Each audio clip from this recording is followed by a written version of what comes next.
Olá, boa tarde. Nós vamos dar início, então, à conferência ministrada pelo professor Marco Marzano, que é professor da Universidade de Bérgamo, está em visita aqui ao Brasil e nos deu o prazer da sua visita aqui também na Universidade Federal do Rio Grande do Sul. Esse evento só foi possível pelo esforço conjunto de um grande número de pessoas. Eu não vou nomear as pessoas, vou nomear as instituições, né? Então, primeiramente, agradeço ao Instituto de Filosofia e Ciências Humanas, que nos apoiou de diversas maneiras, ao programa de pós-graduação em Antropologia Social, ao programa de pós-graduação em Sociologia, ao NER, o Núcleo de Estudos da Religião, e também ao pessoal do Centro Brasileiro de Estudos Durkheimianos, que está envolvido nesse processo.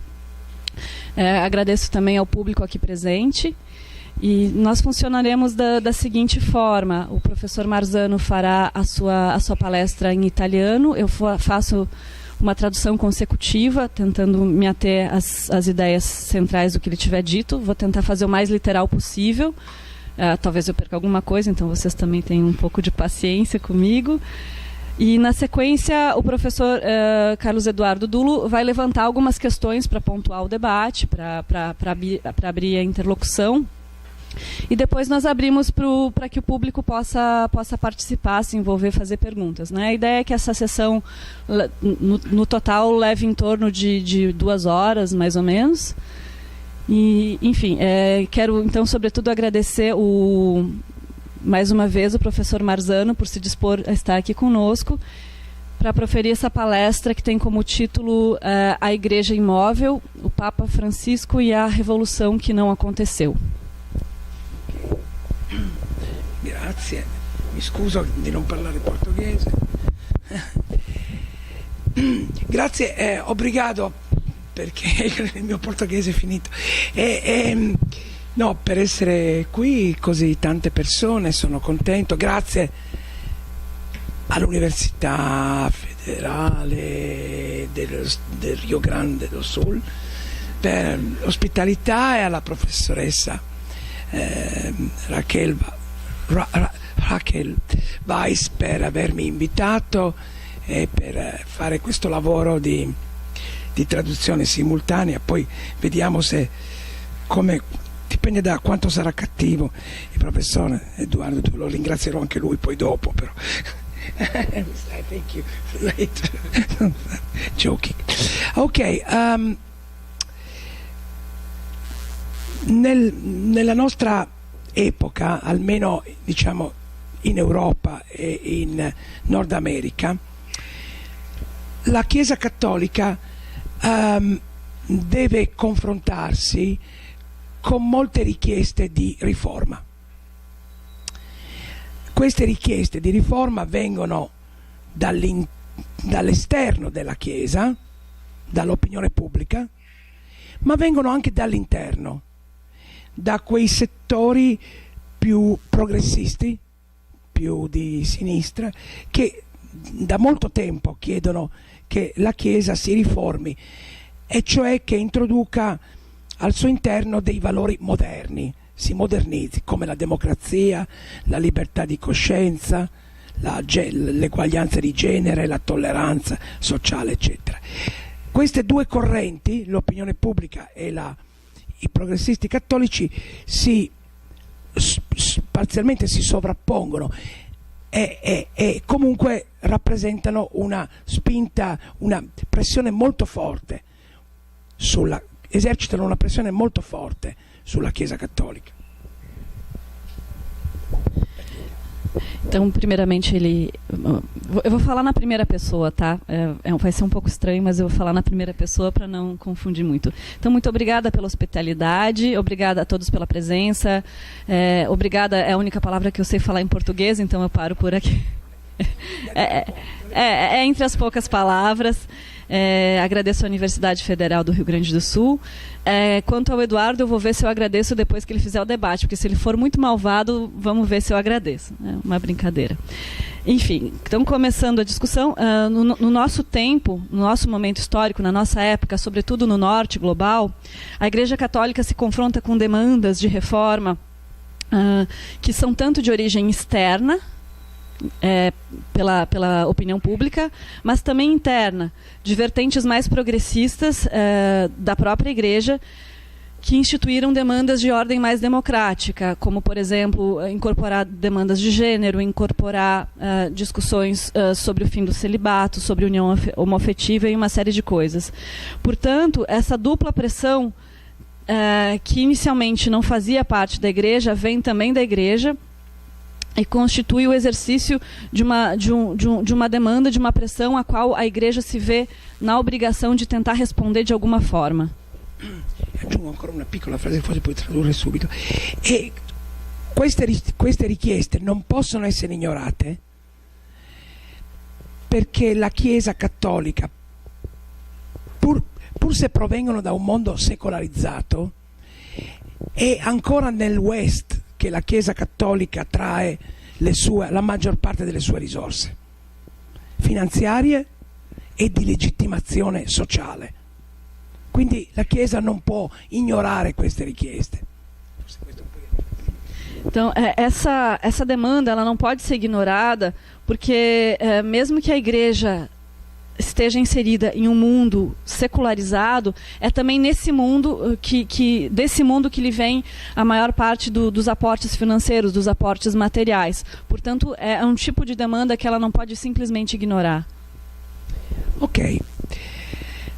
Da parte sua, di fronte a queste richieste, la Chiesa cattolica cerca di resistere, cerca di non cambiare niente. Perché? Per quelle che a me sembrano tre grandi ordini di ragioni, tre grandi ordini di motivi. Il primo, perché le grandi organizzazioni hanno una naturale tendenza verso la stabilità e vedono i cambiamenti come un grande pericolo e sono disposte a cambiare solo in circostanze eccezionali, come infatti fu per la Chiesa cattolica la prima metà del Cinquecento, la riforma protestante, l'abbandono di decine di milioni di fedeli a seguito della riforma luterana. In quel momento la Chiesa cattolica si rese disponibile, convocò il Concilio di Trento e varò la sua più grande riforma. Da parte da Igreja, ela busca resistir, ela não gostaria de mudar, né? Ela tende a permanecer dessa forma. Isso por três razões principais. Primeiro, porque as grandes organizações têm essa tendência à estabilidade, elas veem a mudança como um grande perigo. Elas estão dispostas a mudar só em circunstâncias bastante excepcionais, como, por exemplo, ocorreu durante a Reforma Protestante, em que a Igreja perdeu milhares de fiéis. Naquele momento, então, ela convocou o Concílio de Trento,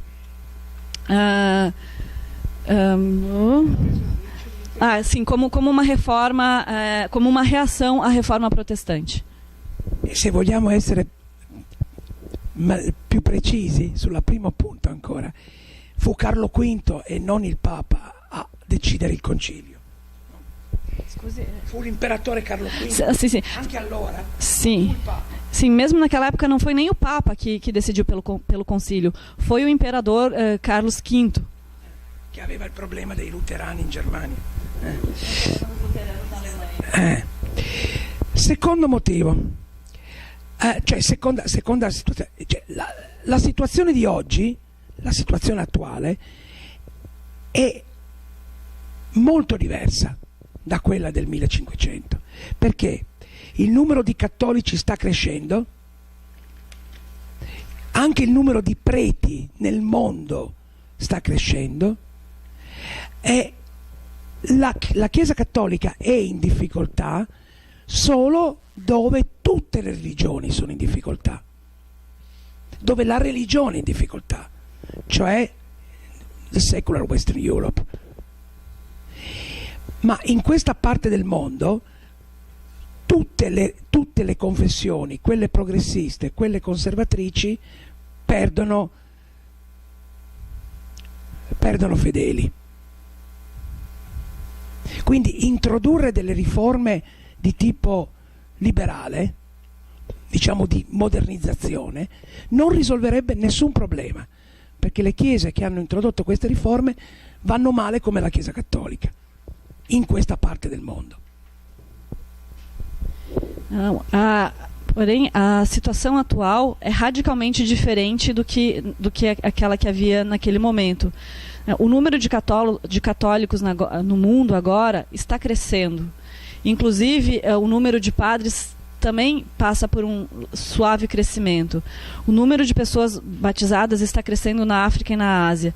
E a Igreja Católica só encontra dificuldade em regiões nas quais as outras religiões também encontram dificuldades, onde a religião em si mesma encontra-se numa situação difícil, que é na Europa ocidental secular. Nessa parte do mundo, todas as religiões estão indo muito mal, perdendo adeptos, gerações após gerações. As igrejas progressistas, que têm uma vertente mais liberal, como as igrejas luteranas, estão indo tão mal quanto a Igreja Católica. Portanto, introduzir reformas mais liberais não teria como impedir esse inexorável declínio. Inoltre, una delle grandi richieste dei riformatori è che la Chiesa cattolica conceda più potere alle periferie, accetti il pluralismo interno. Ma noi vediamo che quelle chiese come la Comunione Anglicana, che hanno accettato il pluralismo interno, sono oggi a rischio di disintegrazione, di esplosione. Le due ali di queste chiese, la destra e la sinistra, liberal and conservative, usano un sacco delle loro energie per conflitti, in divisione. Come si vede in quelle diocesi americane,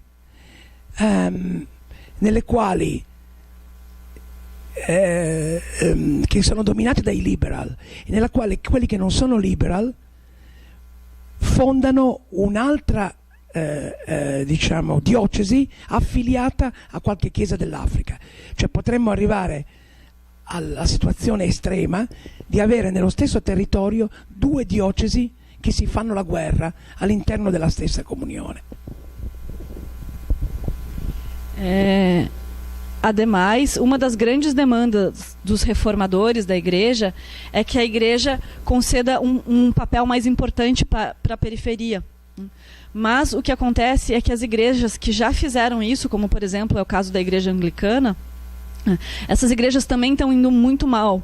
Por quê? Porque muito da sua energia está sendo voltada para articular tensões internas à própria igreja. Então, muitos dos seus recursos econômicos e da sua energia estão indo para resolver esses conflitos internos. Há, por exemplo, situações bastante esdrúxulas em que no mesmo local há duas dioceses que são filiadas a diferentes centros. Ecco, quindi in definitiva il quesito è: come può la Chiesa Cattolica soddisfare questi due bisogni contraddittori? Cioè cambiare come vorrebbero, riformarsi come vorrebbero l'opinione pubblica e i progressisti occidentali, ma al tempo stesso rimanere immobile, come invece suggerisce la sua storia e anche i suoi bisogni oggettivi. Io penso che questi 6 anni di Papa Francesco rappresentino la risposta che la Chiesa ha dato a questo dilemma. Então, como a Igreja Católica pode resolver essas duas demandas que são contraditórias? Quais sejam: mudar, como demandam, como querem os progressistas, ou permanecer imóvel, como demanda a sua história e a própria lógica dessa instituição.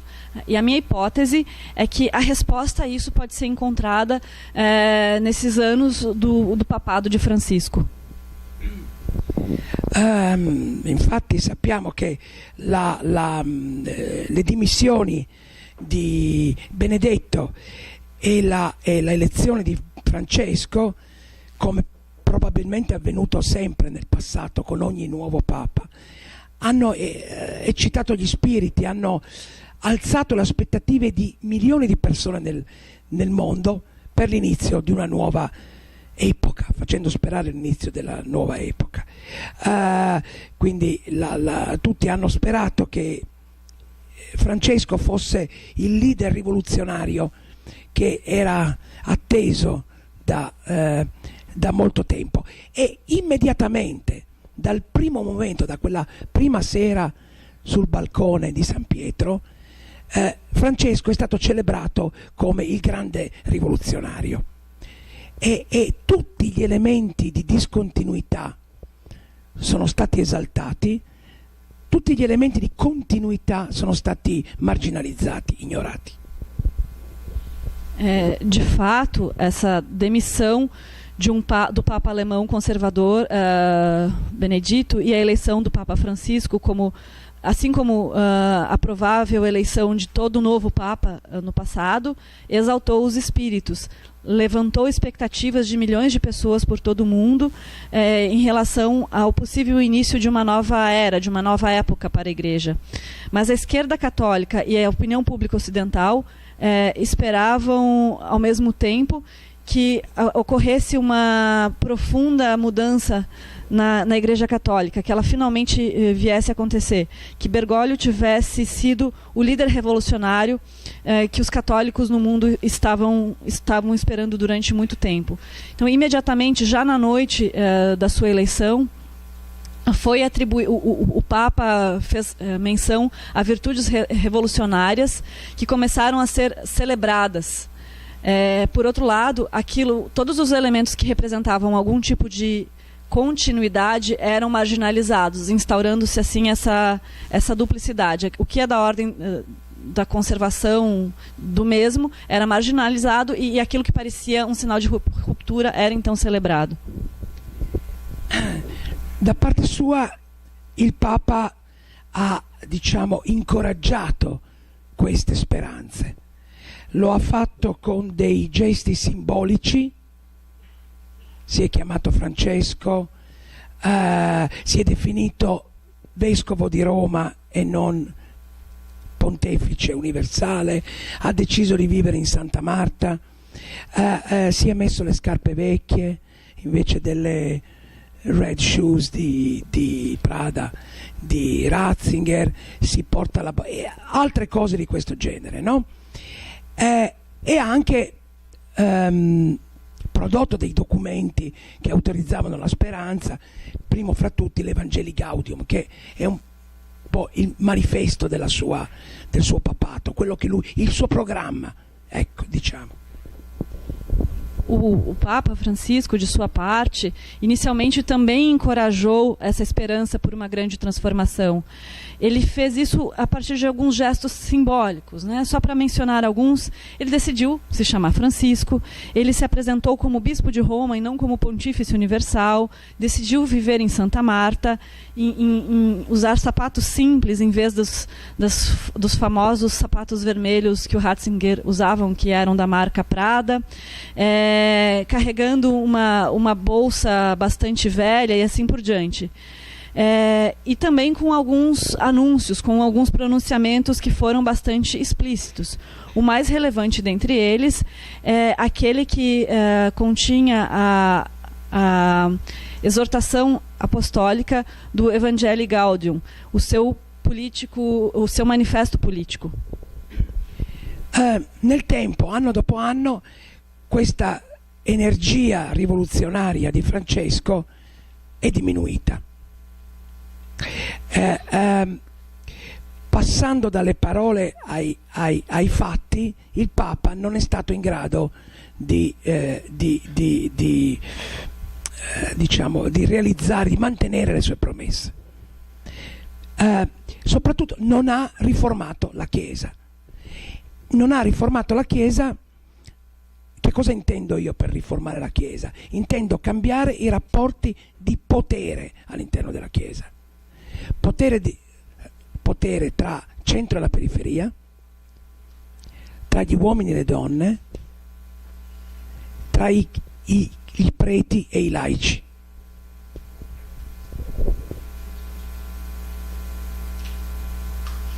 Então, ano após ano, essa energia revolucionária começou a diminuir. Quando ele então teve que passar das palavras para os fatos, e afinal mostrou que não conseguiu efetivamente mudar o rumo das coisas. Ele não conseguiu efetivamente reformar a igreja. Então, para que eu possa desenvolver essa ideia, eu preciso dizer o que eu entendo como reforma da igreja. Para mim, reformar a igreja passa por reformar as relações de poder. Quais sejam? Em primeiro lugar, a relação entre centro e periferia. Em segundo lugar, a relação entre homens e mulheres. E, em terceiro lugar, a relação entre os padres, entre os membros da igreja e os laicos, entre aqueles que são ordenados e os laicos. Infatti, Francesco non ha riformato la curia. Cioè, riformare la curia vuol dire riformare i rapporti tra Roma e la periferia, e vuol dire anche riformare i poteri del Papa, abbassare i poteri del Papa. Il Papa rimane il monarca assoluto della Chiesa Cattolica, una figura che non esiste in nessun'altra organizzazione del mondo, che non deve rispondere a nessuno se non a Dio, risponde solo verso l'alto. Tutti nella Chiesa Cattolica rispondono solo verso l'alto. 2. Non ha cambiato la condizione delle donne, neanche introducendo il diaconato femminile, come alcuni chiedevano. Su questo punto lui ha istituito una commissione storica. Sappiamo che nella Chiesa Cattolica l'aggettivo storico vuol dire commissione inutile. Non ha cambiato la dottrina sulla sessualità, sull'affettività, non ha cambiato la posizione sull'omosessualità, ha introdotto insomma, lasciamo perdere quello. Non ha sostanzialmente cambiato la dottrina, e non ha soprattutto cambiato la dottrina del celibato obbligatorio, che è la regola numero 1 che istituisce un potere, che costituisce la casta che governa la Chiesa Cattolica. Então, ele não reformou a cúria, as relações entre Roma e a periferia. Ele não diminuiu o papel do Papa, que permanece esse monarca absoluto, que não deve responder a mais ninguém. Ele só tem que responder a Deus. Isso é uma coisa que não acontece em nenhuma outra instituição mundial. Ele não precisa responder para a sua base. E ele não demonstrou nenhum interesse em empoderar de fato as mulheres na igreja. A única decisão concreta que ele tomou foi estabelecer uma comissão histórica para o diaconato feminino. E todo mundo sabe que na linguagem do Vaticano, quando alguma coisa é simplesmente histórica, ela não é de fato uma coisa que exista. Non ancora finito, mi sono persa. Ok. E ele não fez nada por parte da Igreja Católica em relação ao plano da sexualidade e dos afetos. A única pequena inovação que ele realizou nesse campo foi, em algumas situações bastante específicas, foi a possibilidade de que as pessoas divorciadas e separadas pudessem receber a Sagrada Comunhão. E ele sobretudo, ele não alterou a exigência do celibato, que é a mais importante regra de vinculação para a elite católica, que trouxe de fato muitos problemas para essa organização, inclusive para o seu futuro próximo. Allora, a questo punto la domanda è, cioè, diciamo così, il punto è questo: Com'è possibile che anche se lui ha fallito completamente come riformatore, sia percepito ancora dall'opinione pubblica, soprattutto occidentale, come un grande riformatore, um revolucionário? Como é possível esta coisa? Então, a grande questão é como é que é possível que ele, tendo falido como reformador, ele ainda assim apareça como revolucionário diante da opinião pública ocidental? Ecco, allora io qui sintetizzo perché andiamo più veloce. Credo che questo sia la conseguenza di una grande distrazione che il Papa insieme ai media sono riusciti a costruire. Cioè il Papa è riuscito a distrarre l'opinione pubblica dal tema della riforma della Chiesa.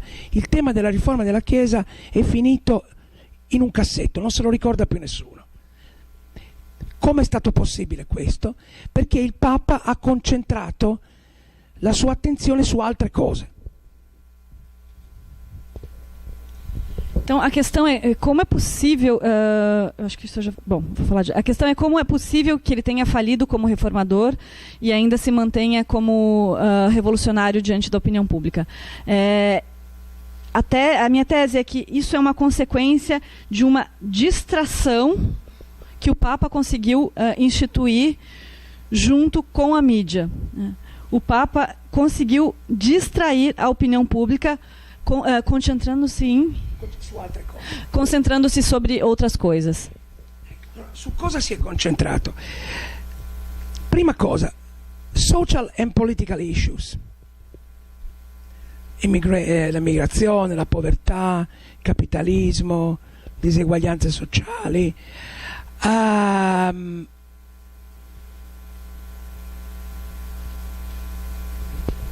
È possibile che questa cosa abbia fatto arrabbiare qualcuno, ma non c'è niente di nuovo in quello che lui ha detto rispetto alla dottrina sociale della Chiesa.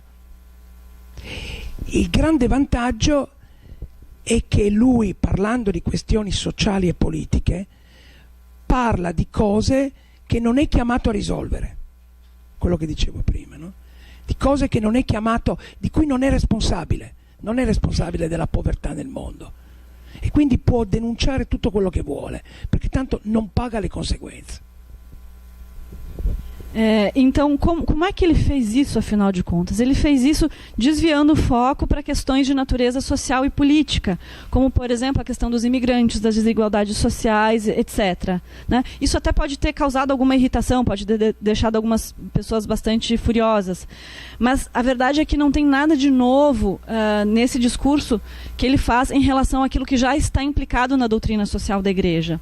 E o que ele faz com isso é falar de coisas que ele não pode resolver, não é ele a pessoa que pode resolver. Então ele fala de coisas que são do escopo, são da alçada de outras pessoas.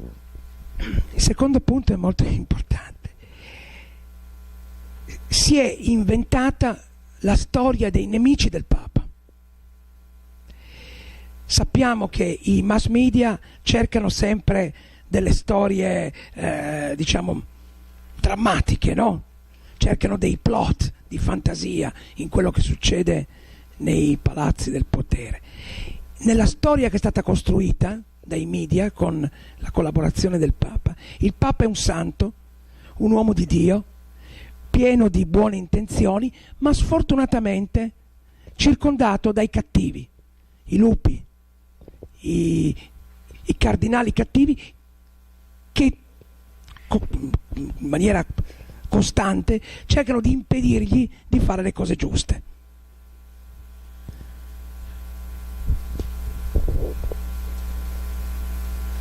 Então, esse segundo ponto, ele é bastante importante. O que se inventou foi essa ideia de que existem os inimigos do Papa. E a mídia gosta muito desse tipo de coisa. Ela está o tempo todo buscando algum tipo de roteiro, algum tipo de história de fantasia nas grandes instituições de poder.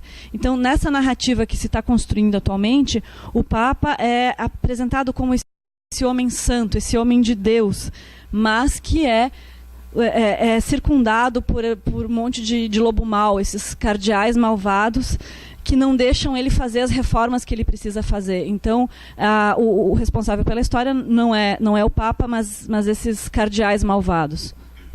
Questa è una storia completamente immaginaria.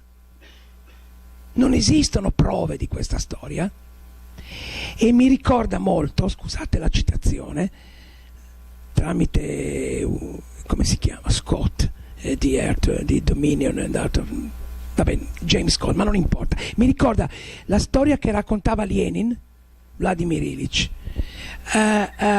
sullo zar buono, la leggenda dello zar buono.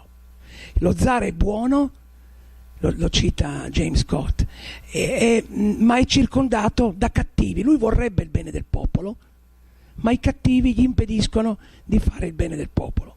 È lì.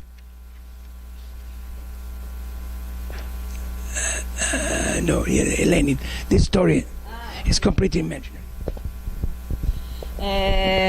O que importa é que, na verdade, essa história é uma história imaginária, não tem nenhuma prova. Na verdade, ela me faz lembrar um argumento do James Scott, de que o czar Sim, czar era bom, que amava seu povo, mas que, infelizmente, ele era circundado pelos homens maus que faziam a sua corte, que eram parte da sua corte, e que tentavam impedi-lo de fazer as boas ações. Non ci sono prove di un conflitto ideologico dentro la Chiesa Cattolica. Naturalmente ci sono dei conflitti, ma sono conflitti di potere, come in tutte le organizzazioni. E come in tutte le organizzazioni c'è chi non ama il capo del dipartimento, il capo del... No, in tutte le organizzazioni c'è chi non ama il capo. La destra e la sinistra sono idee buone per il popolo, non per l'elite. L'elite non si divide in destra e sinistra, l'elite è compatta e vuole la salvezza della Chiesa, tutta insieme. Chiudo solo questa frase. Molti cardinali sono nemici di Francesco perché Francesco li ha emarginati per qualche ragione, non per ragioni ideologiche. Non c'è conflitto ideologico dentro la Chiesa Cattolica. Não há nenhuma prova da existência de algum conflito de ordem ideológica dentro da igreja. Claro que há conflitos, há sobretudo conflitos de poder. Como em qualquer grande organização, tem quem não goste do chefe, tem quem dispute o poder. Mas essa ideia de esquerda e direita, ela só faz sentido para o povo, só faz sentido para as massas. Não existe esse tipo de divisão para a elite. A elite quer manter essa instituição. E a elite, ela é única, ela é compacta, e essa ideia de existir uma esquerda e uma direita não é um tipo de clivagem que faça sentido no âmbito da política do Vaticano. Muitas pessoas suportam, apoiam esse comportamento, dizem que esse comportamento do Papa Francisco de aparecer como como alguém muito inovador, como sendo uma coisa perigosa. Então até não gostam dele, mas não há de fato um racha ali dentro. Ultimo punto. La verità è che Francesco è una figura così nuova per l'establishment mondiale che all'opinione pubblica occidentale questo fatto è stato sufficiente, è bastato. Lui è un argentino, viene dalla quasi la fine del mondo, ha introdotto un nuovo linguaggio, nuove metafore. È una figura fresca, nuova nel mondo della comunicazione. e i media e l'opinione pubblica si sono dimenticati, sono stati talmente affascinati da lui che si sono dimenticati della riforma della Chiesa. Anzi, no, forse mi fermo. Então, a verdade, o que acontece é que Francisco é uma figura tão nova para o establishment mundial que essa inovação já era suficiente. Afinal de contas, ele era um argentino, veio quase aqui do fim do mundo, introduziu uma nova linguagem, é uma figura fresca, uma figura nova. E a mídia ficou tão fascinada por isso que ele representava che si esqueceu do resto. E anzi, i media hanno preso l'abitudine di scambiare le sue frasi per delle azioni concrete. 2 esempi. Chi sono io per giudicare? Un omosessuale che vive secondo, no? È già diventata la legittimazione dell'omosessualità. I media hanno dedicato un enorme spazio a questa frase, si sono dimenticati completamente che il Papa ha detto qualche tempo fa che gli omosessuali vanno curati da bambini per evitare che diventino gay. Quella frase che non significava niente, che era presa dal catechismo e che vale per tutti. Chi sono io per giudicare? Chi è Dio che giudica, non io che giudico. Vale para todos, no? Quindi è stata scambiata per qualcosa che non era. Le cose più importanti che il Papa ha fatto sull'omosessualità, mantenendo la dottrina, sono state ignorate.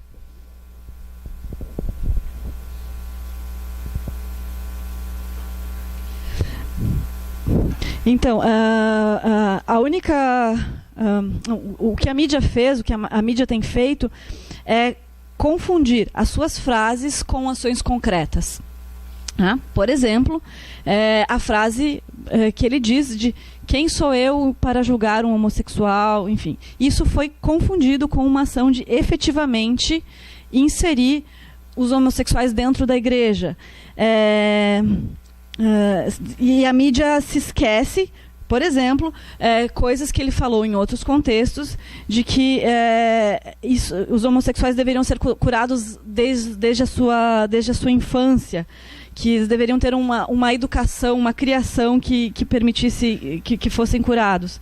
Portanto, o que a igreja, o que a mídia tem feito é focar em apenas um tipo de discurso e não em compreender de fato as mudanças que o Papa tem introduzido no âmbito da doutrina.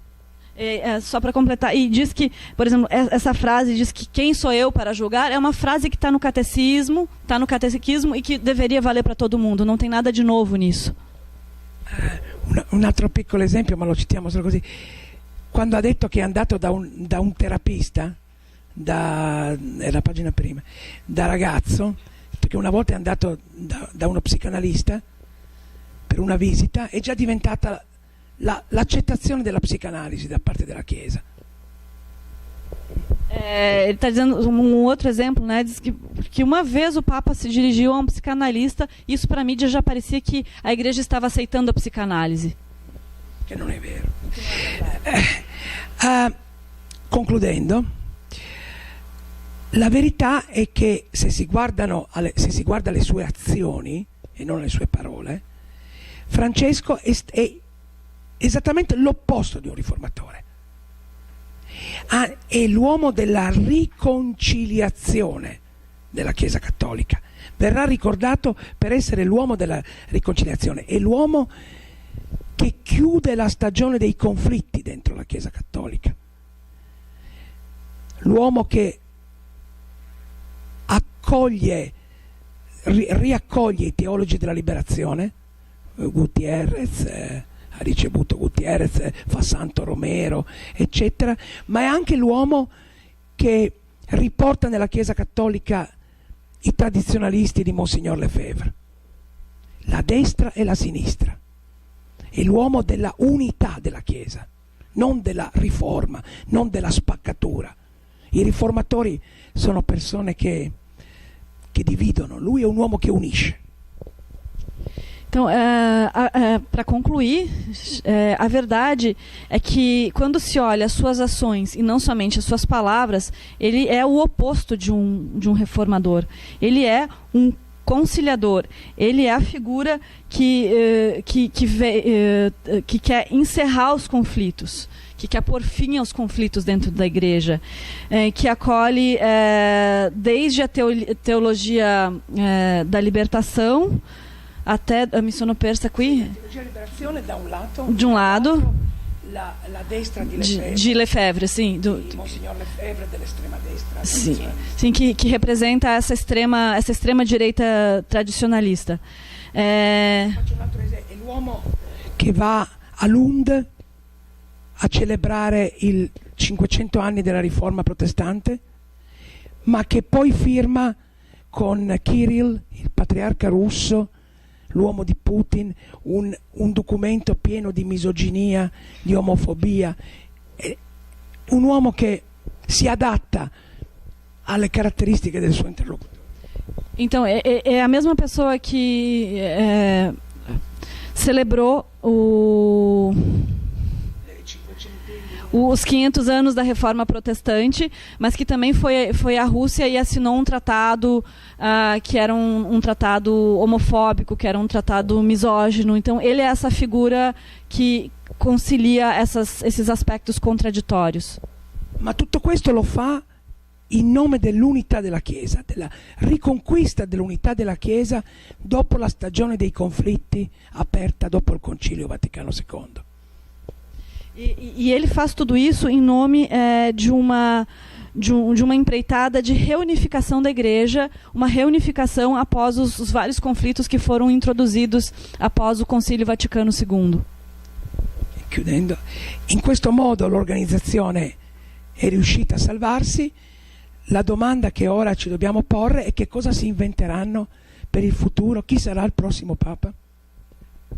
Então, agora, concluindo, desse modo, essa organização conseguiu se salvar.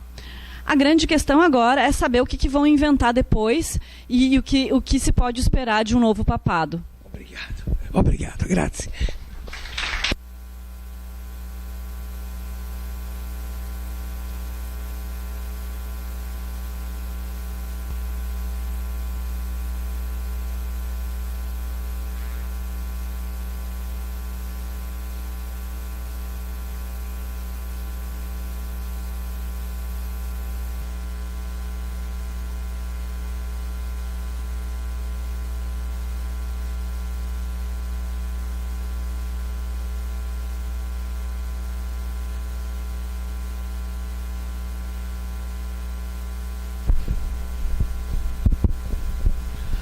But the question is, by not changing the doctrine, what maybe he's changing is trying to regain something that the church lost during the secularization process.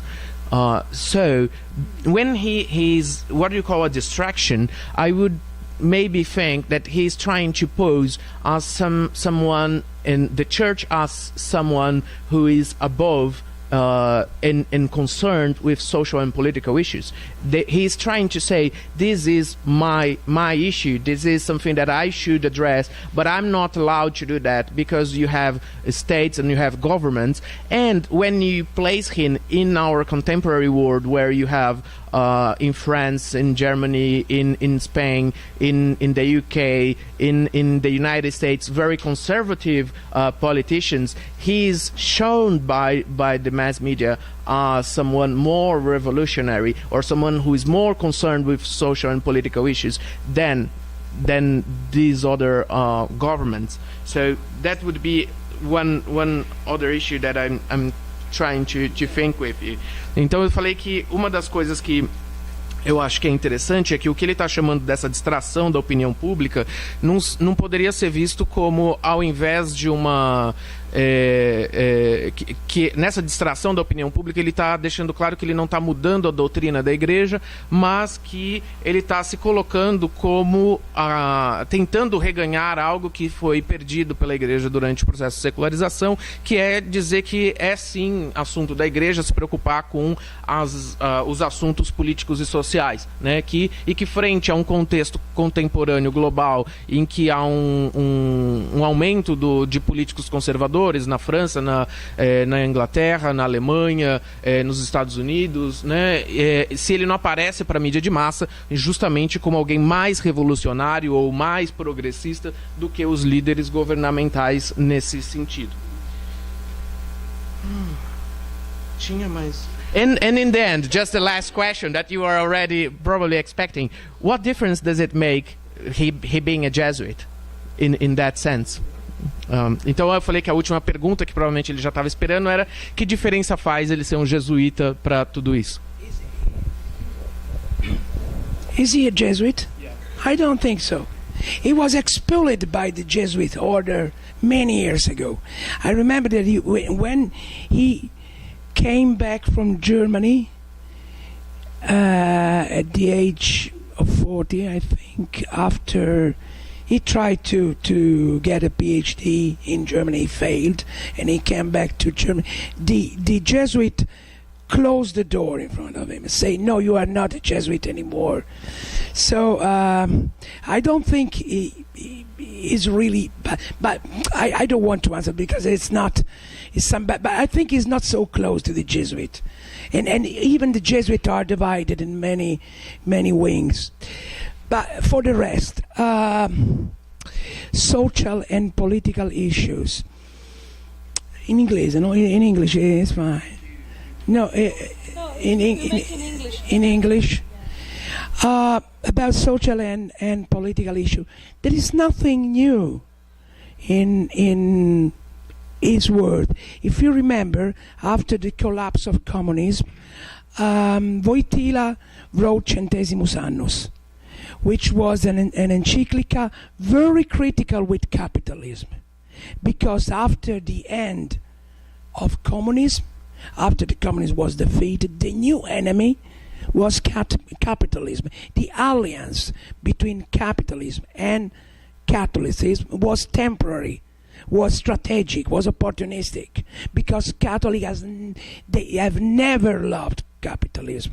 If you read, in the book, I quote Pio XI, Pio XI, who was the Pope who signed an agreement with Hitler and Mussolini. So probably the more conservative Pope in the history of recent history. Because he was very.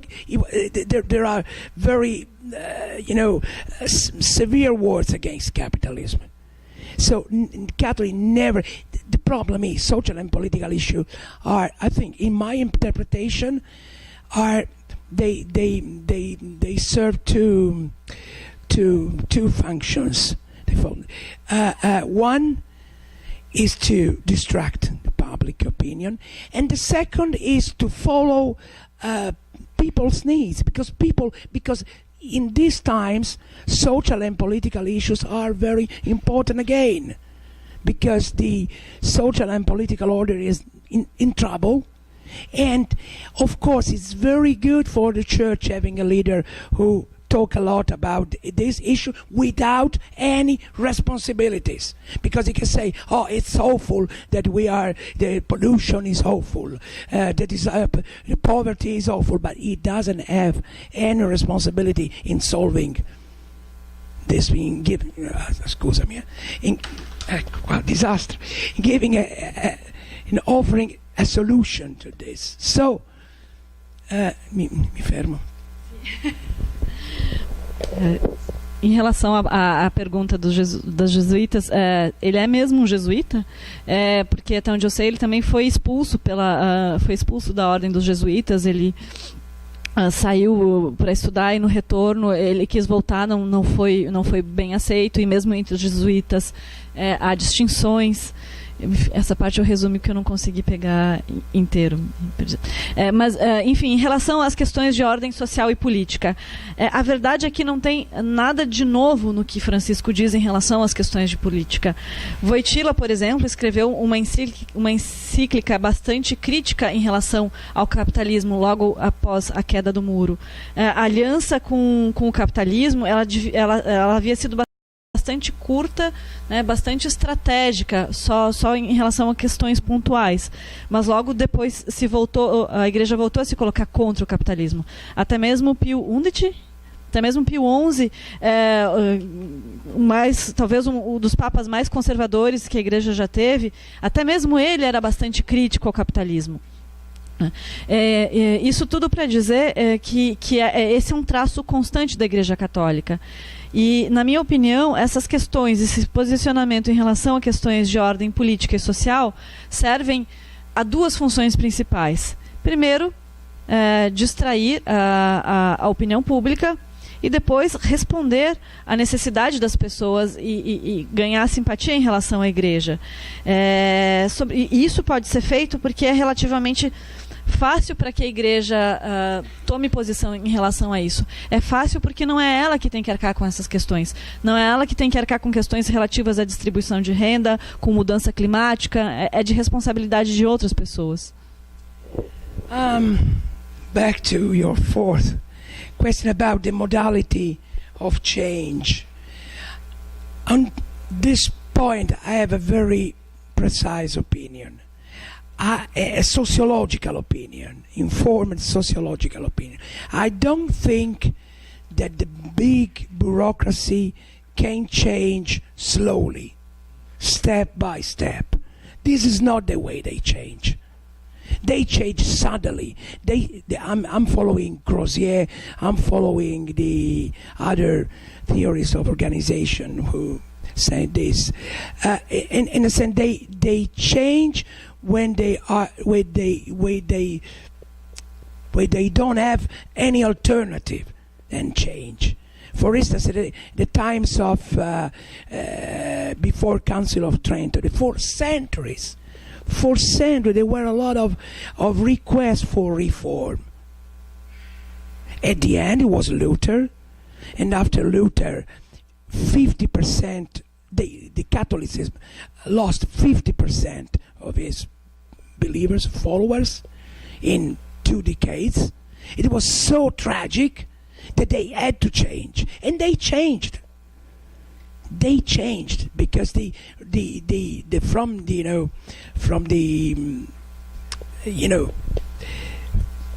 the point of view of reform, as reformers, the fathers of the Council of Trento they introduced dramatic, real change. They institute the seminars. They decide the bishop have the duty to live in the diocese, and the same for the person. They really changed, because change is possible, but only in exceptional situation. And I don't think that it is not step by step. Is not a cumulative. So I don't think that cumulative small change produce a big change. Of course, I'm finishing. I'm talking about the big structure, because of course at the level, at the ground, at the periphery level, at the livello dei militari, at the base, at the bottom of the organization, things have to change daily. No, of course, no, because society change, because everything changed. The church has to change, but the big structure does not change if not under pressure from a big crisis, and this is not true. The number of blood is rising. There are more than 1 billion and 200 million of believers in the world. In Africa, Catholicism is going very well. They can import. They have a problem of recruitment of the clergy in Western Europe. They can import priests from Africa. Why not? Instead, for them, everything is better than women or married men. So it's better an African than a woman. And so I think they will try to do all they can do not to change.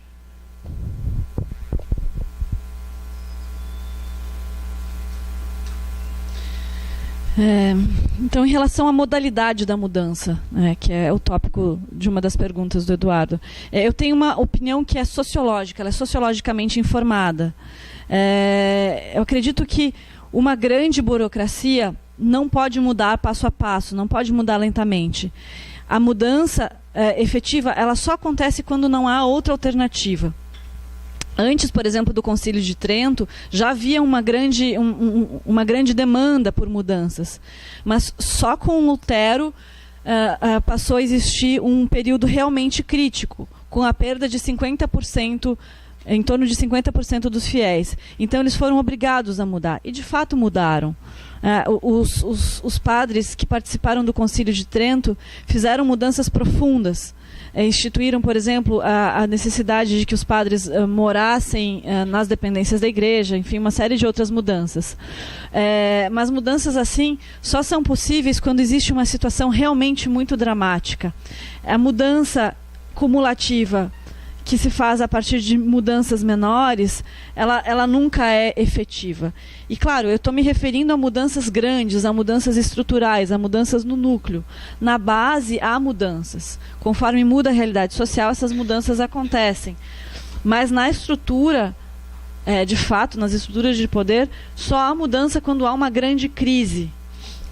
Coisa que, na verdade, não está acontecendo. Não está acontecendo uma situação de grande crise. Por exemplo, a igreja se perde fiéis na Europa, ela tem um crescimento substantivo na África. Se faltarem padres na Europa, a igreja tem como importar padres da África. O que ela não faz, o que ela se recusa a fazer é aceitar mulheres no sacerdócio ou aceitar o casamento entre os padres. Isso ela se recusa a fazer porque, no momento, ela não precisa. Okay, about the third, about the revolutionary communicator. Yeah, probably is, but probably, mass media look for something new, and he is new. He's new, he's fresh, he's new language, new metaphor. He's probably the first Argentinian who is a world leader. So, and he's very self-confident. He loves to talk to journalists. Ratzinger was so shy in talking to journalists, so intimidated. Even he was the Pope, but it was so, and he was German, probably, and but it's not. It's relevant because, but he's not the first, because also Wojtyla was a great comedian. Even Wojtyla was new, a Polish. But in Italy, at least, probably in the Western world and in the rest of the world, we have never seen a Polish person in our life. We don't know who a Polish, come si dice, che cosa somigliava a un polacco, what looks like a Polish. So it was completely new. And mass media like it a lot.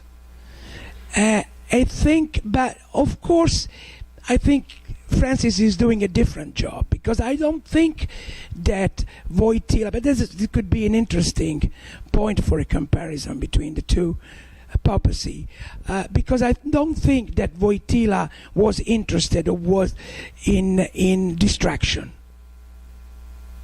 Because he talks a lot about about sexual doctrine, about morality, so he didn't distract. Bergoglio does, but you have to consider. I've been in Africa last year, 2 years ago. And I attended to a meeting on the importance of the natural methods of not using contraception as a birth control method. And the room was really full of people listening, and so you have to realize that in the Western world, in this probably, even here probably, people don't care what the church said about. This is what Francis understood. That we don't care. If say using a condom drives you to the hell, okay, we say who cares? Even Catholics. Many surveys say that even Catholic young people don't respect the indication on sexuality and morality. But in the rest of the world, it's not true. There are no, come si dice, I fari, they are not under observation of the mass media. But the same doctrine is still, they don't use condom, and they have SIDA, and they have 10 children per family. So you have to keep this in mind. He's no talking, because he knows that these matters are not relevant. You know, for instance, in Italy, the far right, anti-abortion, anti-homophobic organization organized a big event in Verona 2 weeks ago, I think, and the Pope said, "I agree with the substance, but not with the method." What do you think? Journalists interpret this as the Pope disagree completely with me, which is not true. He said, I agree with the substance, but not with the method, because the Catholic Church doesn't like people crying and be extremist, you know. But this is exactly the line. I think he is not talking about sex because he perfectly knows that is useless in the Western world, in the civilized world, in the most developed and rich countries. But the doctrine has not changed. It has not changed for people, you know, for whom it's relevant.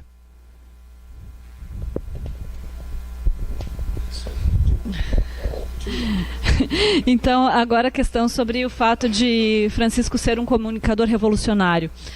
A mídia está o tempo todo buscando algo novo, e ele é novo, ele é interessante, ele é uma figura fresca, ele é autoconfiante, adora falar com jornalistas, ao contrário do que acontecia com Ratzinger, que era tímido, era talvez por ser alemão,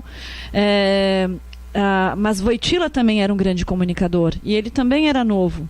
Afinal de contas, ele era polonês. Na Itália, naquele momento, ninguém nem sabia como se parecia um polonês, né? Então, ele era essa figura nova.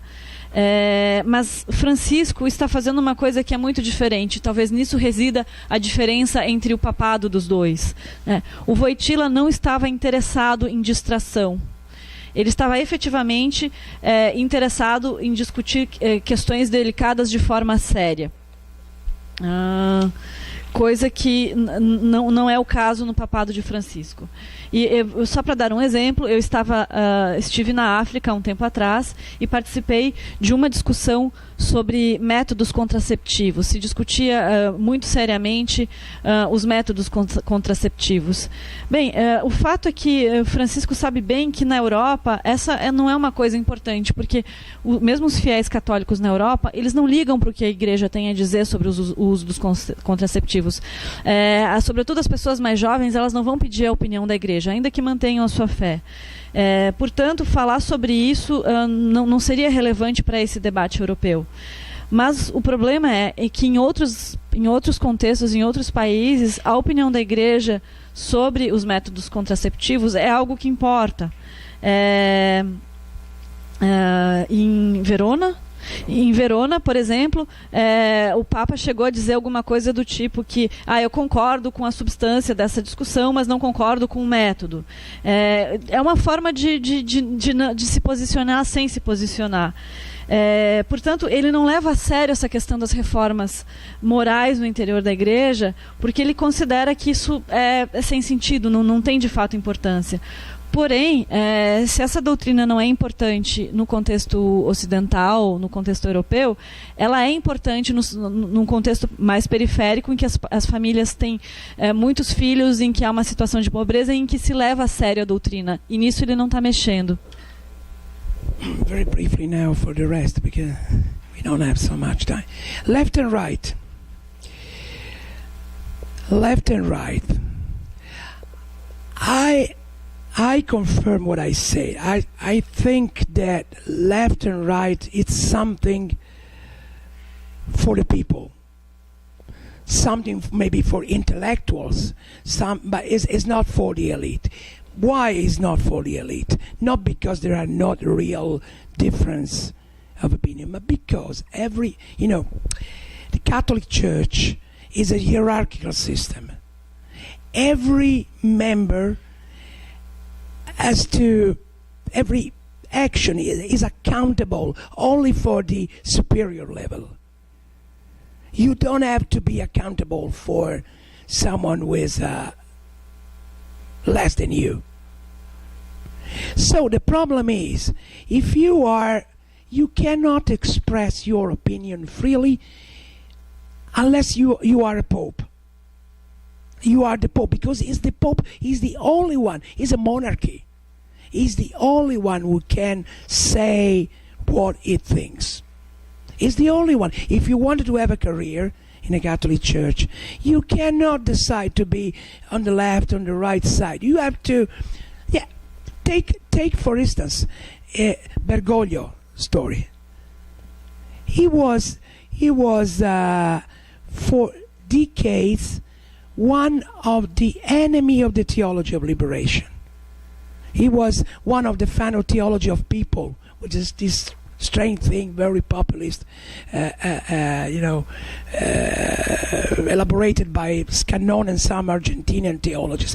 But in the big conflict, in the big divide, which separated, which animated the life of the South American church between theology and liberation, between friends and enemy of theology of liberation, he was on the side of enemy. He was appointed as bishop and cardinal by John Paul II. Why? Because John Paul II thought that he was reliable as conservative. But it's not conservative. It's not. This is not. These are not proper categories. There's no. The only important thing for the elite is preserving themselves. That's and doing what is better for the institution. Maybe that sometime you have to go left.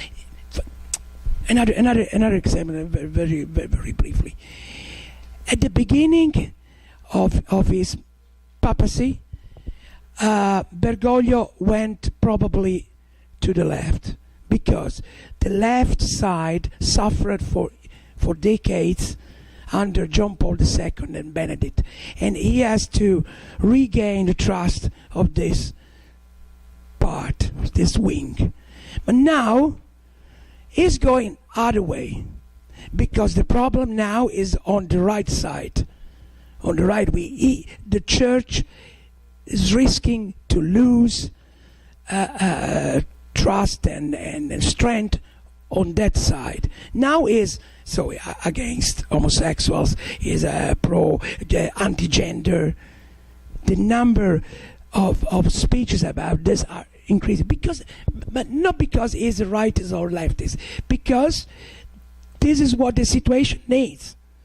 He's a political leader. He talks about Jesus and for 20 minutes a day. For the rest of the day, he's a political leader. He meets nunci apostolici, he meets head of the state, he knows about the situation of the church in Brazil, in Cameroon, in Italy, what happened in the promise of where a pedophile do this and that, That is we have to consider him as a political leader. The leader of an organization with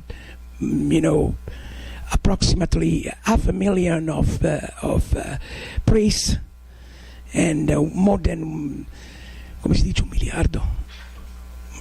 1 billion and 300 million so believers. So that's what. So left and right are not relevant categories. Então, já finalizando as respostas, então, em relação à questão da existência de esquerda e direita, né, eu reitero a minha afirmação de que isso é algo para o povo, e que é percebido pelos intelectuais, mas não vale para a elite. Isso não vale para a Igreja Católica porque ela é uma hierarquia. As ações das pessoas ligadas à Igreja, elas são accountable, elas são... Se deve prestar contas só para os níveis superiores. É só o padre, só o Papa que pode expressar as suas opiniões livremente, porque ele responde a Deus. Um padre, alguém que está numa posição mais abaixo na igreja, se ele quiser crescer nas suas posições, se quiser ter uma carreira, ele não pode dizer exatamente aquilo que ele quer. Por exemplo, só para trazer um exemplo, há muito tempo atrás, Bergoglio participou de um debate que se deu, sobretudo aqui na América Latina, e teve que, em torno de questões trazidas pela teologia da libertação, e a despeito da sua posição política não era importante, mas João Paulo II achou que ele deveria ser o representante da Igreja nesse debate, se posicionando contrário às demandas da teologia da libertação, justamente não porque ele fosse conservador, né, mas porque ele era essa figura confiável, e ele faria o que fosse necessário para sustentar a Igreja, para manter a Igreja unida. E isso se deu também em relação ao início do seu papado. No início, ele se posicionou muito mais à esquerda. Mas por quê? Porque nos papados anteriores foi a esquerda da Igreja Católica que sofreu mais. Portanto, ele precisava conquistar essa parte, ele precisava ter a adesão dessas pessoas. Mas agora ele caminha para o outro lado, porque é esse outro lado que precisa de atenção, que precisa ser fortalecido. São pessoas que têm posições bastante conservadoras em relação a um grande número de questões, e, portanto, ele faz essa incursão à direita. Mas ele não faz isso porque ele era de esquerda e agora ele é de direita, porque essa não é uma questão para alguém na posição como a dele. Ele faz aquilo que a igreja precisa para sobreviver. Ele fala de Jesus, fala da Bíblia, enfim, só em alguns momentos do dia. Nos outros momentos ele atua como um líder político. Ele é um líder político de milhões de pessoas.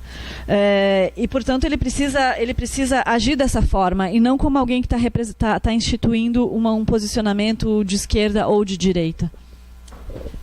Now, very briefly on his first question, because it's a very challenging question about the definition of what the Catholic Church is. Impossible to answer briefly, but very briefly, I say that I don't believe that Catholic Church is a complexio oppositorum.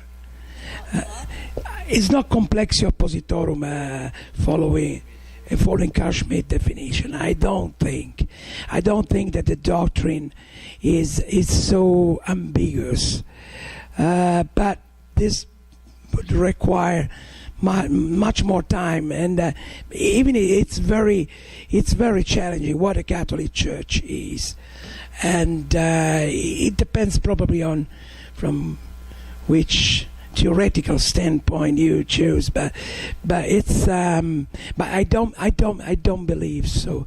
I don't think that's so and then the problem is, another problem is that complexium oppositorum evokes ambiguity, and ambiguity is not possible anymore in this time.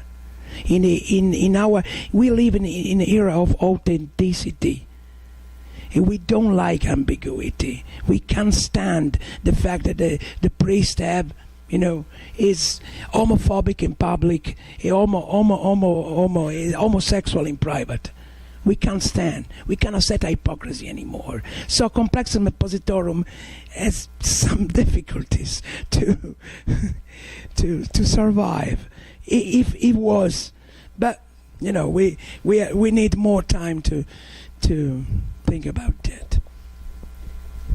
Só finalizando em relação à questão trazida pelo Dulo em relação à definição de Carl Schmitt em relação à igreja, ele diz assim, não tenho como desenvolver isso agora, eu não concordo, mas eu precisaria de mais tempo para que a gente pudesse discutir conceitualmente uma definição que faça sentido em torno do que é a Igreja Católica, do ponto de vista quase conceitual. Mas o que eu quero registrar é que nesse momento de uma ética da autenticidade, não é mais possível sustentar a premissa de uma ambiguidade, porque nós não somos mais capazes de suportar, por exemplo, a hipocrisia envolvida na ideia de que um padre seja homofóbico em público, mas que seja homossexual privadamente. É algo que fere a nossa sensibilidade, portanto não se pode mais sustentar esse tipo de posição. Nós temos em torno de algo em torno de uma meia hora ainda para poder responder as perguntas. Não sei se alguém gostaria de fazer comentários, perguntas. A palavra está aberta agora.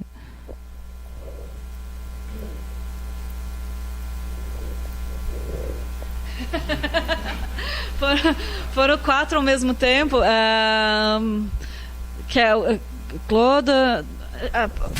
Facciamo le 4 insieme? Sì. Você só vem aí.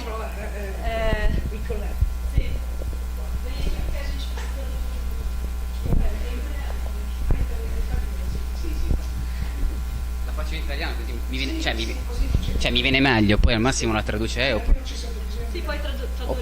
oppure faccio un piccolo. Sì, ma in realtà la mia è una curiosità, nel senso che tenendo conto di tutto quello che ha detto, tenendo conto insomma del contesto politico attuale italiano, eccetera, dell'importanza della Chiesa Cattolica, se c'è stata e qual è stata la ripercussione del libro, cioè tenendo conto delle sue tesi controcorrente, questa tesi controcorrente, se c'è stata una ripercussione in Italia e se si è instaurato, se è un dialogo insomma tra lei in questo caso e comunque la Chiesa Cattolica, nel senso che è una cosa che insomma la mia curiosità, ecco, visto che sono un po' lontano dall'Italia ormai da parecchi anni, mi sembra è da 7 anni ormai, insomma, mi sento più nada, é uma curiosidade que eu perguntei, simplesmente a minha curiosidade, e tendo em consideração o contexto político italiano atual, tendo em consideração o papel da Igreja Católica, a importância histórico-cultural da Igreja Católica, e tendo sobretudo em consideração as teses que o professor está defendendo, qual foi a repercussão que as suas ideias, que o livro teve na Itália? Isso. Obrigado. Grazie. Já vamos fazer na sequência, pode ser?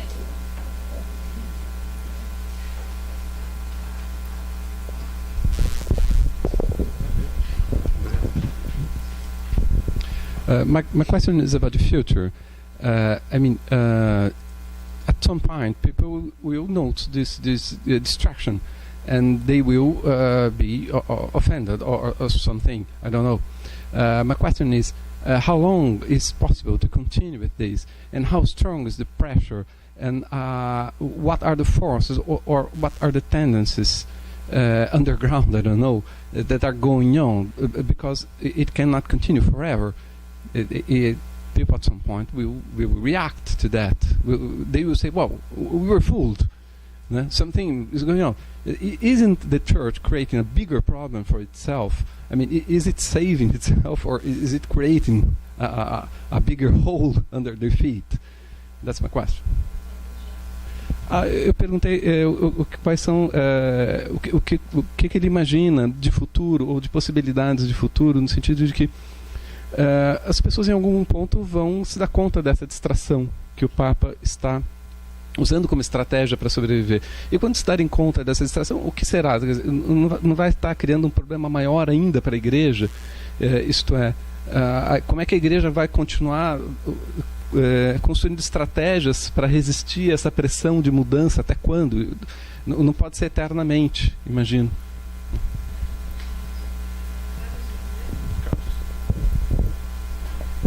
Então, primeiramente, obrigado pela reflexão que você nos colocou.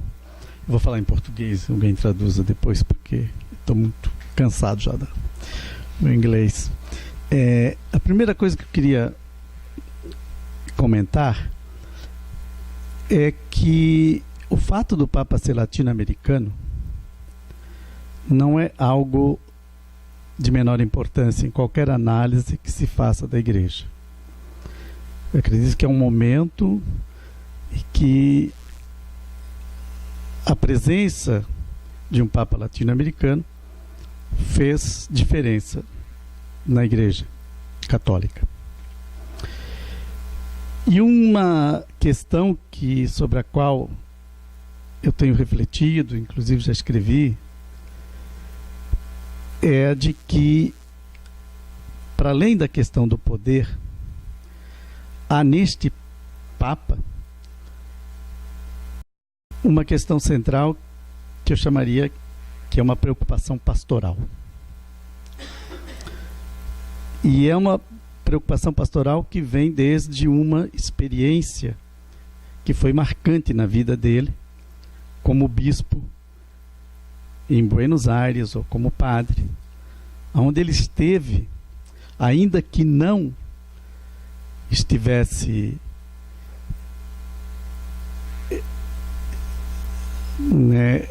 identificado com a teologia da libertação, ele tinha uma prática de inserção junto aos pobres, aos favelados, aos marginalizados, que foi importante, que eu entendo que ele levou isso para dentro da experiência como Papa.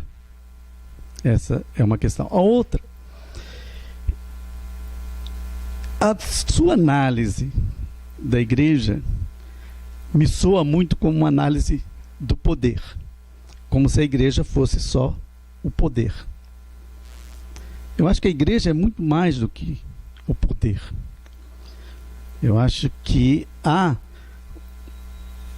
uma correlação de forças entre leigos, movimentos e movimentos de direita que são muito potentes dentro da Igreja, como Opus Dei, como Comunhão e Libertação, como Renovação Carismática Católica, né?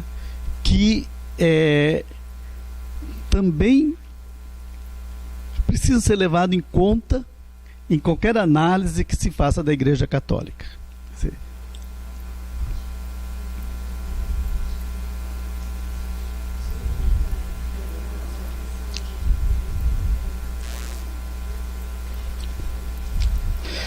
Pelo menos na experiência brasileira hoje, e nós estamos em processo eleitoral este ano, na Conferência dos Bispos do Brasil,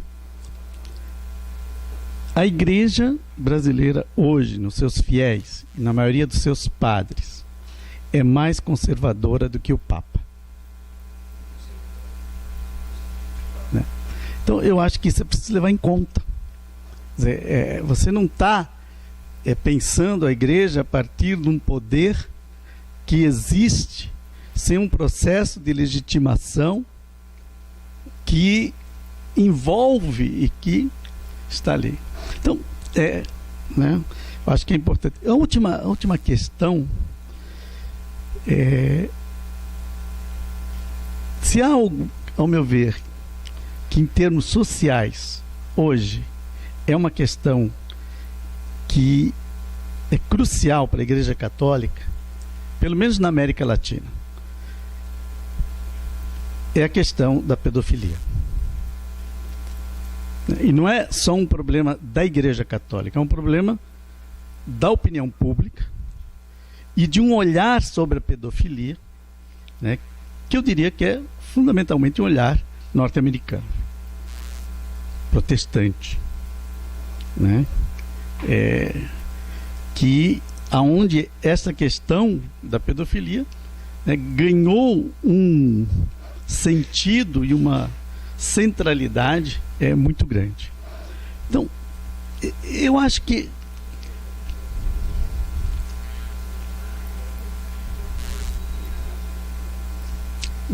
então, pudesse falar um pouco sobre isso, eu acho que isso de fato, e eu falo isso a partir de experiência, né? Eu estava em certa ocasião na rua, assim, esperando um ônibus, e passou um padre e o pai o pai, a mãe seguraram os filhos, disseram cuidado, né? Cuidado, né? Então isso eu acho que de fato é alguma coisa que está ameaçando, digamos, né, a igreja a partir de fora, daquilo que você colocava a partir, né, da opinião pública. É isto. Obrigado a todos.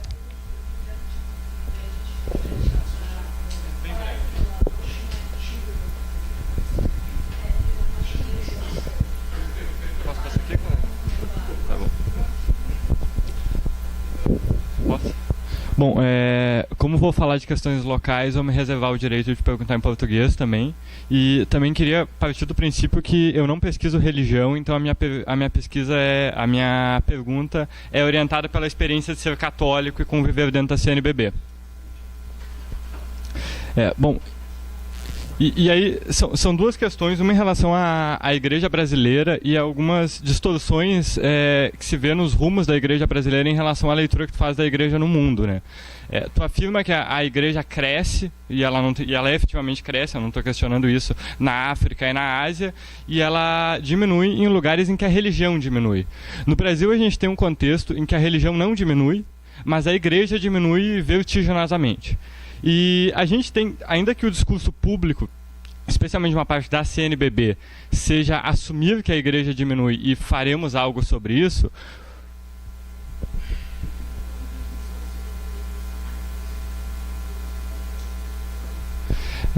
o que acontece mesmo é que não se faz algo sobre isso, porque alguma parte da igreja do Brasil cresce, que é a igreja ultraconservadora brasileira, ligada a movimentos que estão um pouco fora da hierarquia, movimentos que têm inclusive financiamento próprio e que conseguem existir sem a legitimação de um bispo ou de algo assim, ainda que o silêncio dos bispos legitime a existência deles.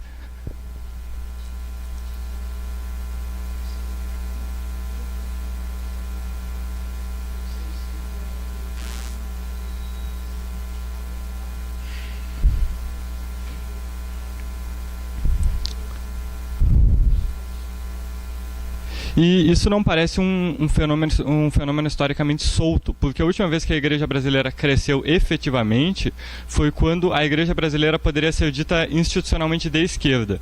Então a gente tem alguns anos já que parece que importa mais, tanto a base quanto a hierarquia, combater um inimigo interno, ou seja, combater ideologicamente interno, e a gente tinha bispos de esquerda, então acho que aí fica um pouco a atenção de que tu coloca que não existe hierarquia na elite da igreja, do que efetivamente fazer a igreja crescer, porque a igreja diminui, a gente tem seminários sendo fechados, a gente tem seminaristas sendo expulsos e fechando os seminários onde eles estavam, a gente tem boicotes à alta hierarquia da igreja, mas isso não é um problema porque a igreja que sobra é a igreja mais ou menos pura de quem gostaria que a igreja fosse assim. E o Francisco parece completamente alheio a isso, né? É óbvio que talvez para essas pessoas o Ratzinger fosse melhor, mas o Francisco não faz muita diferença porque eles não estão ali.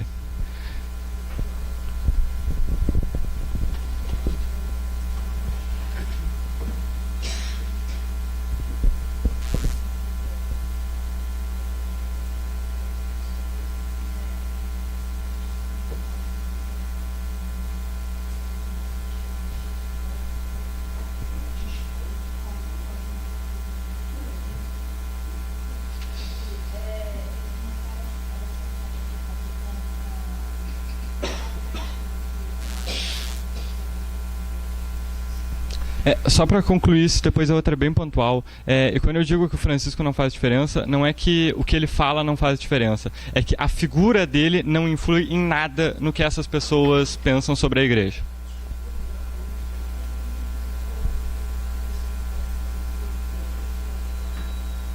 E a segunda questão é só uma dúvida que me surgiu aqui, porque tu coloca a última grande reforma da igreja em Trento, né, na Contra-Reforma. E aí tu termina a fala dizendo que o Francisco é o homem da reconciliação pós-Vaticano II. Então, como tu leu o Vaticano II dentro da história da igreja? Ele é uma abertura de conflito ou ele é uma reforma? Porque pra gente, na América Latina, o Vaticano II é muito importante, porque ele possibilita Puebla, possibilita Medellín. Então, eu gostaria que tu pudesse aprofundar um pouco o Vaticano II.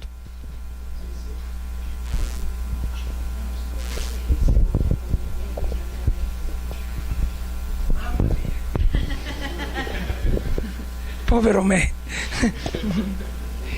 No, but very. You concentrate in one. No, ma allora facciamo rapido, no? Perché un quarto d'ora e finiamo. Allora, faccio l'italiano, sì? Vabbè, a lui rispondo in italiano. È una bella domanda. Come ha reagito la Chiesa? Qualche cattolico ha accettato di confrontarsi con me, qualche cattolico mi ha serenamente criticato. La risposta della Chiesa è stata la porta in faccia, il silenzio. Avevo delle collaborazioni che non ci sono più, avevo dei rapporti che sono finiti per questa ragione.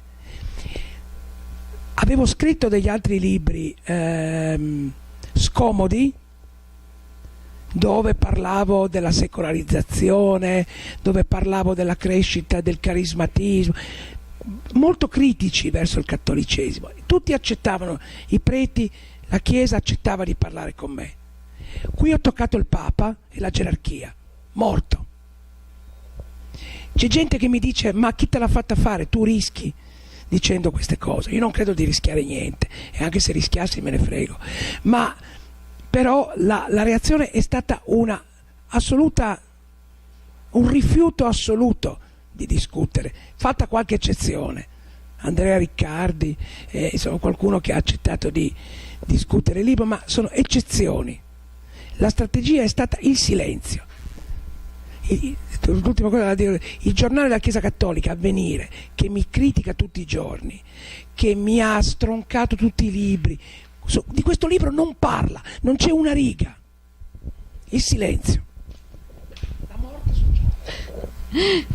Que bela pergunta. Bom, então em relação à reação da igreja, alguns poucos católicos até aceitaram discutir comigo, algumas pequenas discussões, mas em geral o que aconteceu foi que a igreja me fechou a porta na minha cara. Eu perdi muitos dos meus amigos, muitos dos meus colegas, muitas das conexões que eu tinha. E olha que eu tinha escrito outros livros que eram críticos. E a igreja aceitou discutir, se falava sobre isso.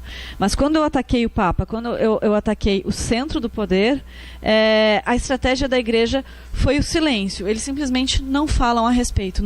Não há nenhuma linha sobre isso que eu disse. Però me l'hanno tradotto in tedesco, almeno casomai in Germania. Mas, por outro lado, ele acabou de ser traduzido na Alemanha, onde a situação é um pouco diferente. Vediamo cosa succede in Germania. Secondo punto, it's yours is, of course, is a very good point. It was the final point of my presentation. What they will, who is the next? What they will invent now? Because you are right. They created something very effective, but it was so effective, so successful, that the risk is that they could invent another similar thing. It's very difficult to find someone so new, so brilliant. I don't know. They have a lot of fantasy, they have a lot of resources, they are very intelligent men, but I don't know what they are thinking for the future. For instance, just briefly, I'm not a Vaticanist, of course, but I have some connection with. I have also journalistic activity as a commentator of the Catholic facts, and I have some connection in the world of Vaticanism, of people journalists who live in Rome, who attend every Vatican thing, and they say that if the most likely successor of Francis is Parolin, the Cardinal Parolin, which is the Secretary of State now, which is the most boring. Is Italian, moderate, so completely the opposite. I think it would be a disaster. I don't know. I don't think so, but I think that there is a big problem because they can present the same man.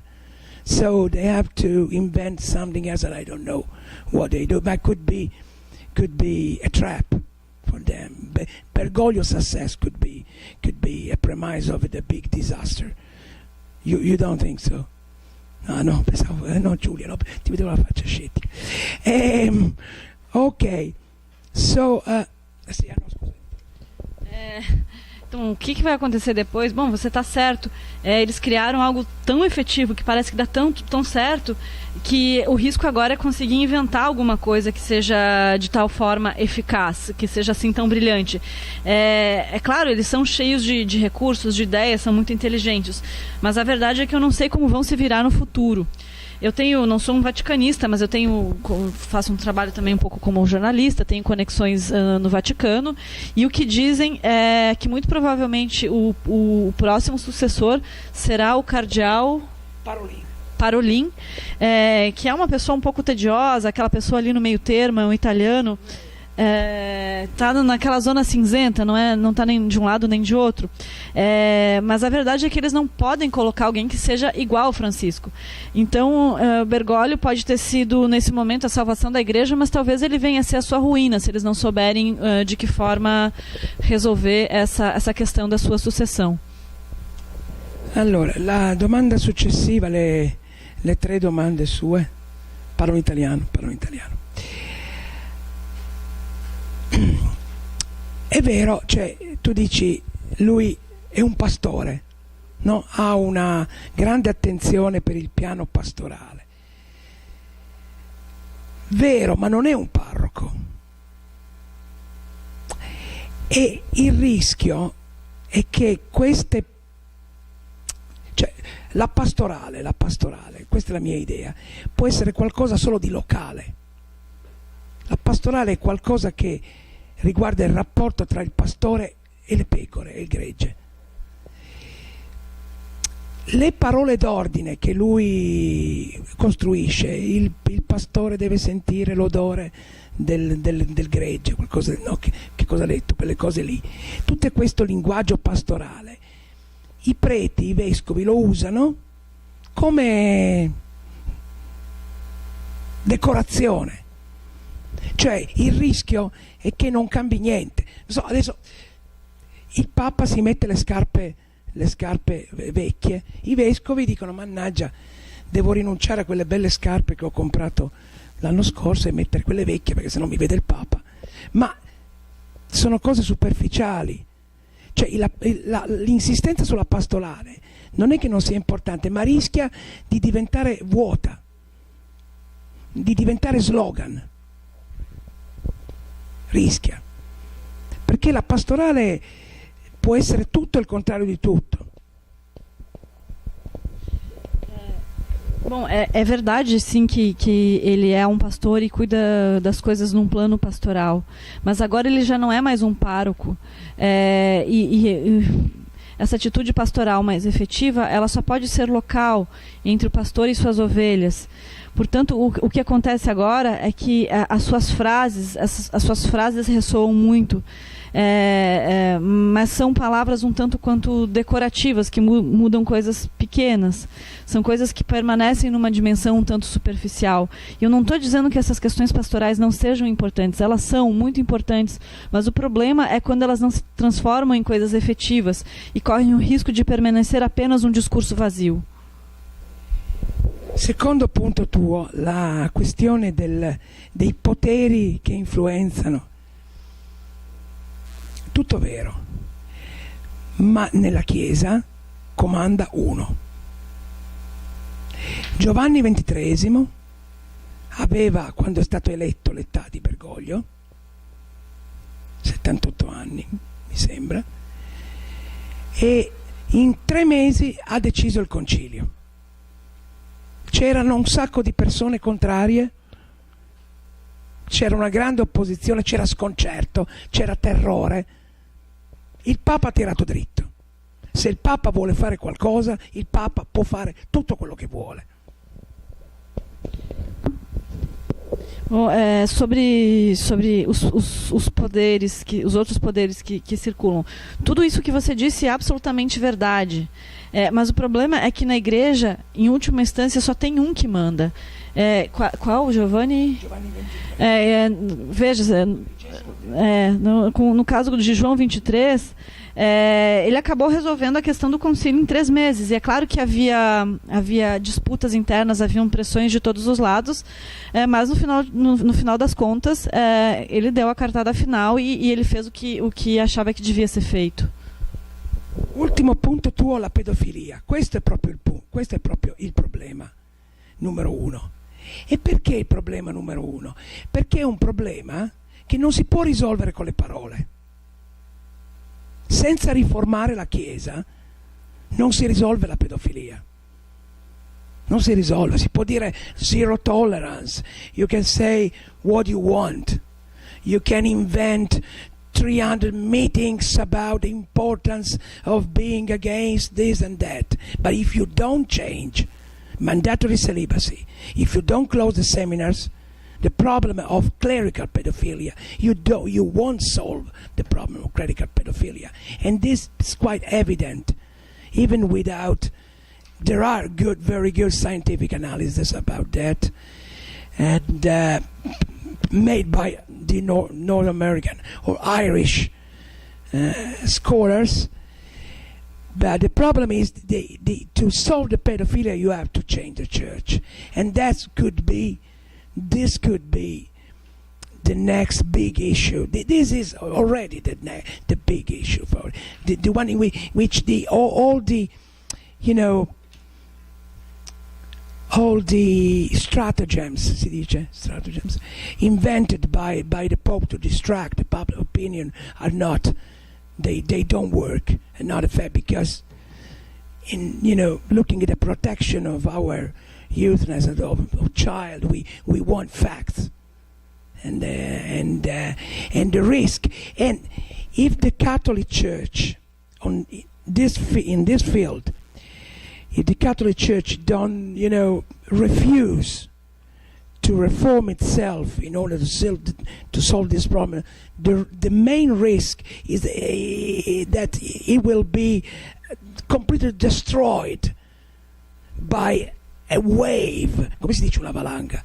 Una valanga di accuse, con richieste di impiccagione di preti, di fucilazione di preti. This is the risk. So the Catholic Church should be reasonable on this field and asking to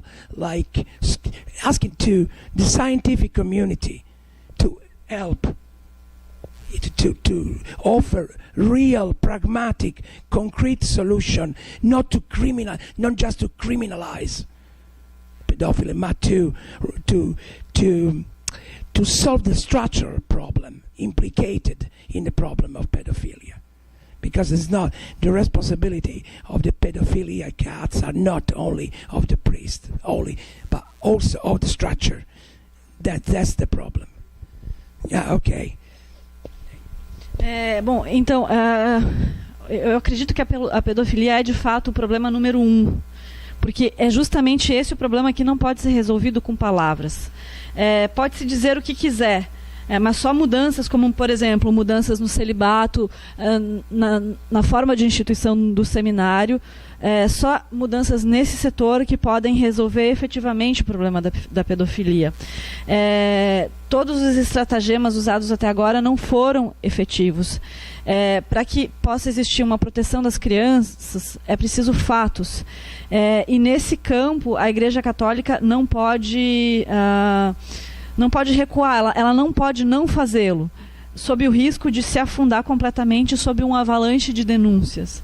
Ela precisa conseguir ser razoável e pedir ajuda à comunidade científica, e não apenas criminalizar a pedofilia, porque esse é um problema que precisa ser compreendido e enfrentado nas suas bases, né? Não basta jogar a culpa sobre os padres, culpabilizar os padres, se não se faz mudanças profundas na sua estrutura.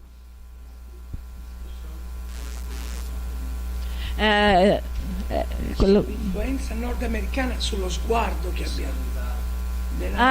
Lo che dice lui è che è questo che fanno in Stati Uniti, appena criminalizzano e non enfrentano la source del problema.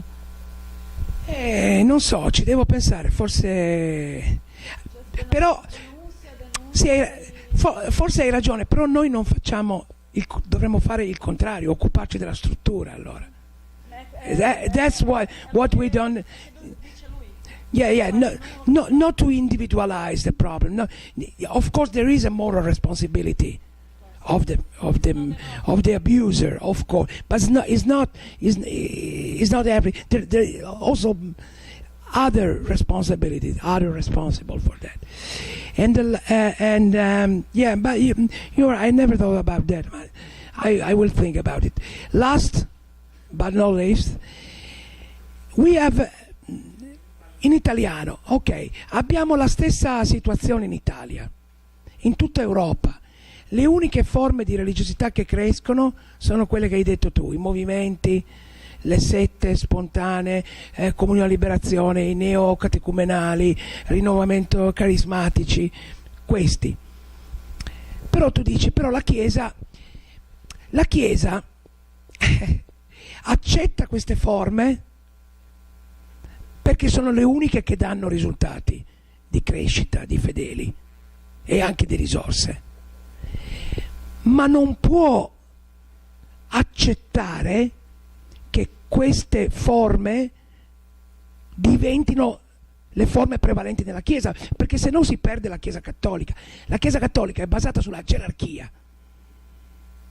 La gerarchia nei movimenti non c'è. La gerarchia, i movimenti carismatici, il capo è quello che ha più immaginazione. Nella Chiesa Cattolica non funziona così. Allora loro devono trovare un compromesso tra queste forme e la struttura tradizionale. E allora, per esempio, si inventano questa cosa che in tutti i movimenti ci deve essere un prete. Il prete controlla. Dice, va bene, ok. È come nel caso dei miracoli, no? La Chiesa, c'è un miracolo, succede un miracolo, la Chiesa dice un momento, andiamo a vedere che cosa succede, vediamo se possiamo trasformare questo miracolo in qualcosa buono per noi.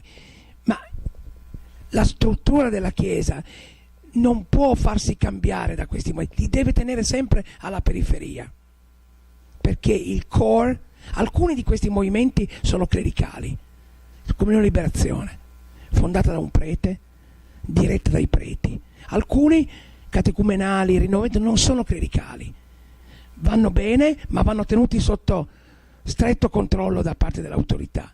È una contraddizione problematica per la Chiesa Cattolica, ma che loro hanno ben presente. È molto importante questo punto. Anzi, se vuoi il futuro, io in un altro libro, il futuro della Chiesa Cattolica, prima che ho scritto anni fa, lo vedevo proprio una collezione di sette, Comunione Liberazione, carismatici, catecumenali, legionari di Cristo, Opus Dei, con il Papa e i preti, i cardinali al vertice, una alleanza. Se altri fedeli non ci saranno più.